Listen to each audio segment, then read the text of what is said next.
en tout cas léeg-léeg bii ci mujj moom booy déglu ni mbir yi tëddee dañuy mu jàgg doo xam kan nga war a daan ndax itam bu dee xale wax nañ ne xale bi mineur la wala xale bi mënagut a dem kër nga mën koo jël bàyyi ko ak liberté am bañ naan dañ ko wutal fu mu dëkk ak wala sax mu bokk ci produit boobu nga xam ne ñooñu doon jàng fecc ak yooyu ñoo ko indi yooyu yëpp Oustaz dafa doon loo xamante ne da nga naan ana parents yi xale bi ana ñi taxaw tey ngir di ko défendre ana ñi defoon nangam ñun ñëpp bu ko ne defoon li mu war a def est-ce que mbir yi dana agsi fii. déedéet kon fi agsi.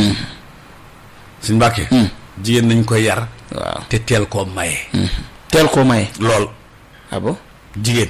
dañ koy yar te teel koo maye. teel koo maye. waaw ndax biñ koy gis di ko bëgg ba muy jaral góor leen li ça veut dire que mat naa sëy xanaa da koo matagut ci tubaab. léegi lu waaye daan ne daa teel.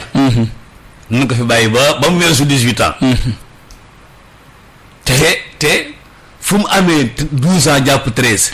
tàmbalee gis ay règles. dëgg la. nekk mag ni ñëpp. ñu ne ko nag doo mag. nekk mag ni ñëpp ñu ne ko nag doo mag. léegi moom muy tàmbalee doxal yëfi mag. pour woon penc leen man mag laa. ndeysaan. di doxal yooyu su boobaa lañ waxoon lañ santoon wayjur. santoon ko penc mi.